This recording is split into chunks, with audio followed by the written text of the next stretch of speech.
Before I get started today, let me say that this video owes a lot to one of John Heiss's videos about making an extension for his tripod. I'll put a link to that in the description down below. This is the tripod that I use here in the shop for my filming. It was a hand-me-down from my father-in-law years ago.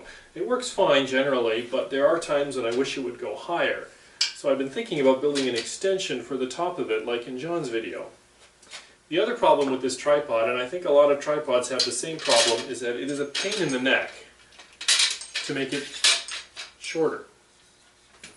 I have a pretty small shop and this tripod takes up a lot of floor space. Many times I want to put the camera on the bench or on the table saw for filming. That gets it up higher and it takes up less space on the floor. So my son found this tripod in the trash.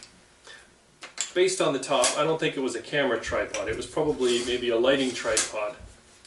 But I quite like how compact it is. It takes up hardly any space at all when it's all the way open.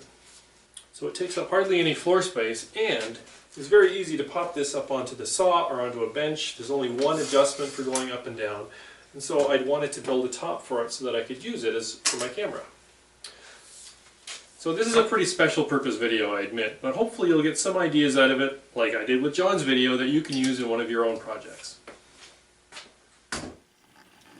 Here's just a quick close-up of that tripod that my son pulled out of the trash.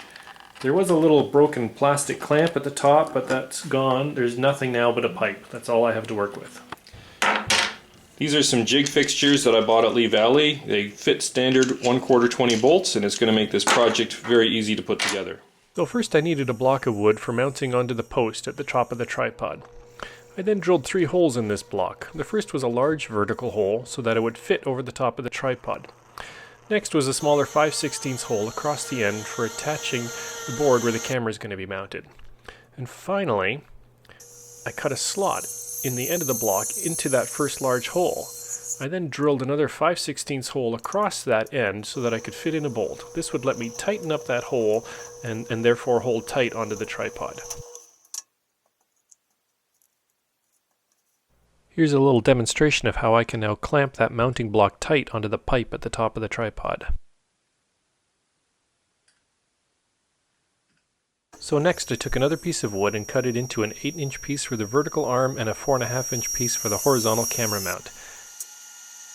Both pieces need mounting holes. The one for the camera mount is a bit tricky. I drilled a 3/4-inch hole just deep enough for a nut, and then a 5/16 hole the rest of the way through the block. Hopefully this makes sense a bit later on in the video. The other piece just needs a simple hole in it. Then a little trimming of corners, followed by some sanding.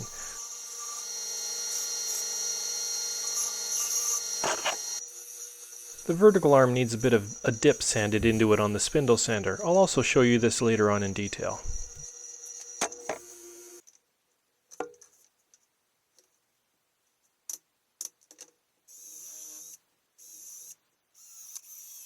And then finally the bolt for attaching the camera. It's just a 1/4-inch bolt with a handle on one end that is loosely attached to this mounting block with a nut that fits into that recess that I drilled.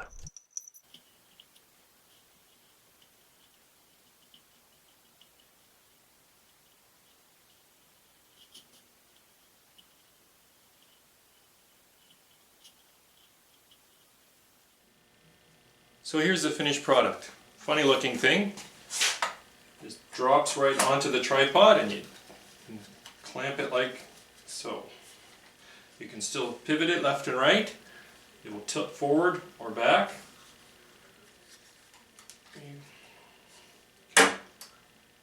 Fix it right to the top of the tripod. I didn't really gain any height. With this fixture, I'm just about the same height as the tripod that camera's on. However, the beauty of this, I can very easily, because the tripod itself is quite small, I can very easily pop it, and now it's up on the bench, and I can get right over a project vertically. I can raise it right up to the ceiling. So it's very versatile in my small shop for taking different camera angles. So the tripod top does look kind of awkward. It's really quite tall. Originally I was going to make it a lot shorter. That's why I actually rounded over the front of this block here so that it would have clearance for tipping down. However, you need room for the knob here, and then by making it tall I can tip backwards or forwards. It just seemed a little bit more versatile, and of course it just gave me a little bit more height. In the vertical upright right there, we have a notch that I sanded in. This gives it just a little bit of clearance right here so that it doesn't rub on this bolt. So one interesting accident is because this block is quite large, I discovered that I could just put it right on the table like that. I don't know, it might come in handy at some point. Well, that's it for this one. As always, thanks for dropping by and watching, and come back next time.